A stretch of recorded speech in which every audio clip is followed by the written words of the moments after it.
महर्षि पतंजलि कहते हैं एक बात कि 3 चीज़ें हमारे जीवन में ज़रूरी हैं। अगर 3 चीज़ें अगर आ जाएंगी तो हम कभी गड़बड़ाएंगे नहीं। उन 3 चीज़ों को वो उसके बाद बताते हैं। आसन प्राणायाम मुद्रा, आसन प्राणायाम, यम नियम, आसन प्राणायाम, प्रत्याहार, धारणा, ध्यान, समाधि के बाद बताते हैं। क्या चीज़ें हैं वो? कहते हैं तप। पहला तप, दूसरा स्वाध्याय और तीसरा ईश्वर प्रणिधान। अगर ये 3 चीज़ें आ जाएं तो 3 के माध्यम से आदमी अपने आप को परमात्मा के योग्य बना सकता है। तप, स्वाध्याय, ईश्वर प्रणिधान। तप जो है ये हमारी इंद्रियों को मजबूत रखता है, सशक्त रखता है। तप हर आदमी ने किया है, असुरों ने भी किया है और मानवों ने भी किया है। सुरों ने भी किया है, देवताओं ने भी किया है। पर असुरों का तप कुछ प्राप्ति के लिए था और दूसरी बात यह थी कि अहंकार की उपलब्धि उनके मूल मर्म में थी। अहंकार की उपलब्धि, सद्बुद्धि नहीं थी, इसलिए उन्होंने दुर्बुद्धिवश वही वरदान मांगे जो उनको उस तप के माध्यम से मिल सकते थे। तप औरों ने भी किया, सभी ने किया, अवतारों ने भी तप किया। जिसने भी तप किया उन्होंने तप का सही सुनियोजन किया। इंद्रिय संयम, समय संयम, वाणी का संयम, विचारों का संयम, धन का संयम, अर्थ का संयम, ये सारे संयमों की बात की जाती है कि सब संयम साधना चाहिए तप में। आप जब नवरात्रि में आए हैं तो आपको कई तरह के तप बताए गए होंगे कि ये तप भी करना चाहिए, ज़मीन पे सोना चाहिए, नंगे पैर चलना चाहिए। इस तीर्थ भूमि के वाइब्रेशंस लेने के लिए इससे बढ़िया मौका क्या हो सकता है कि आप नंगे पाँव चलें और इसके संस्कारों को लें, संस्कारों को लेकर के जाएं यहाँ से। इन 9 दिनों में, जो नवरात्रि के 9 दिन हैं, इन 9 दिनों में विशेष रूप से तप का महत्व बताया गया है। अगर इस पीरियड में तप कर लिया, इस पीरियड में आहार पर संयम कर लिया, इस पीरियड में आपने अपने आप को पूरी तरह से कठोर संयमों से, तप तितिक्षाओं से बांध लिया, तो फिर आपको आगे आने वाले 6 महीने तक किसी तरह की परेशानी नहीं होगी। जितनी भी बीमारियां होती हैं इसी दौरान होती हैं, क्योंकि मौसम बदल रहा है। आपने खुद कल्पना की, खुद अनुभव किया होगा कि कल शाम तक जो मौसम गर्म था, आज सुबह बहुत ठंडा था। ये तेज़ी से हो रहा परिवर्तन, तेज़ी से हो रहा परिवर्तन।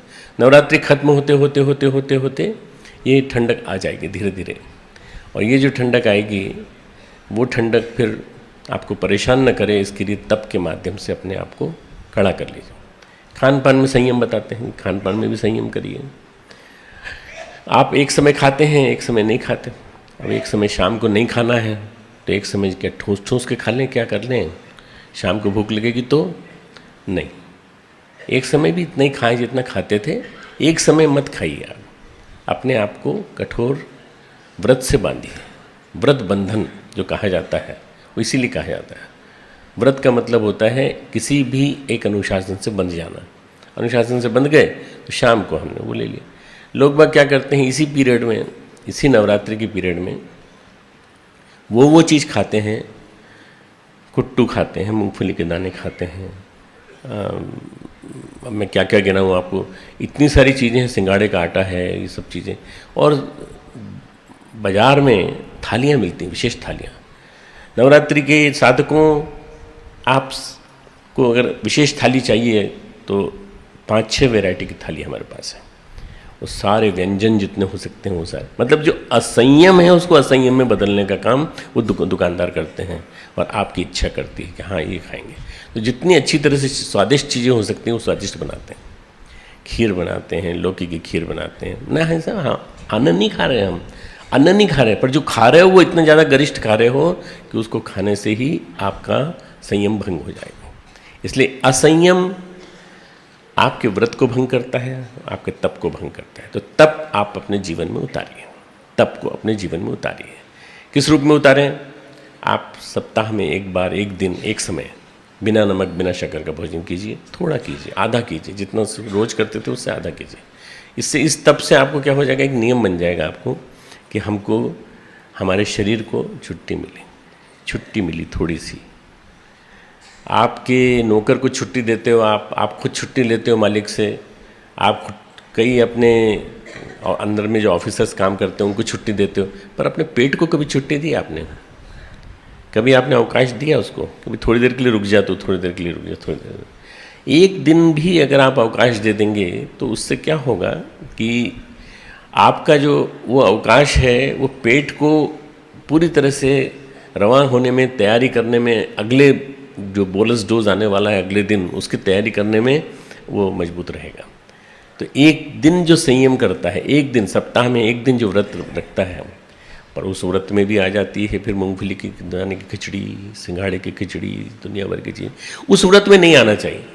जल पियो, मट्ठा पियो, दूध पियो, दाल का पानी पियो, मैं कहता हूँ चलो कोई बात नहीं, अन्न है तो क्या हुआ, पर उसमें प्रवाही द्रव्य पियो। और प्रवाही द्रव्य पीने के से क्या होगा कि आपका शरीर डिहाइड्रेशन नहीं होगा, निरंतर पीते रहेंगे। पानी खूब पियो और छाछ खूब पियो, कोई दिक्कत नहीं किसी प्रकार की। ये नियम इसलिए बता रहा हूँ मैं कि ये नवरात्रि का नियम है। नवरात्रि में इन नियमों का पालन जरूरी है। और इन नवरात्रियों में यदि आप करेंगे तो आप 9 किलो को पार कर जाएंगे। दुर्गम यानी दुर्गा तत्व जो बना है, दुर्ग से बना है। दुर्गा शब्द, दुर्ग यानी किला। ये शरीर जो है आपका 9 किलों से बंधा हुआ है, 9 किलों से बंधा हुआ है। और 9 किले हैं, 9 फोर्ट हैं। तो इन 9 चीज़ों को जीतना है तो 9 दुर्गाओं के माध्यम से जीतना पड़ेगा। पाषाण की चेतना को भेद करके अंकुरित हुई शैलपुत्री।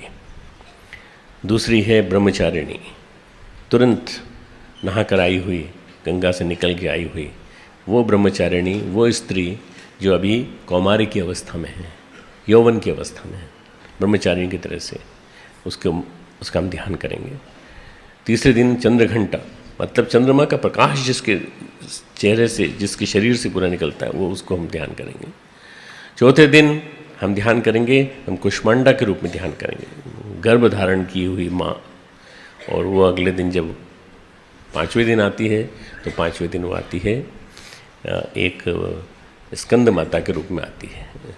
स्कंद यानी, आप स्कंद का मतलब जानते हैं ना सब लोग?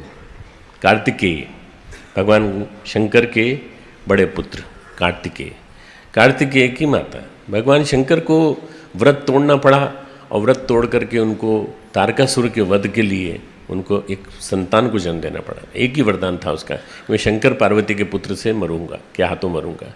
तो एक रज और वीर से बनी हुई जो काया थी वो कार्तिकेय की थी। गणेश जी अलग थे बिल्कुल, वो इससे नहीं बने हुए थे। तो इसलिए इन दोनों के व्रत बंधन से टूटने से जो बनी वो स्कंद माता बनी। स्कंद माता के बाद कत ऋषि की पुत्री, आज का दिन जिसका है कत ऋषि की पुत्री। इस बार ब्रह्मचारिणी जी को 2 दिन मिल गए क्योंकि एक तिथि एक्स्ट्रा थी।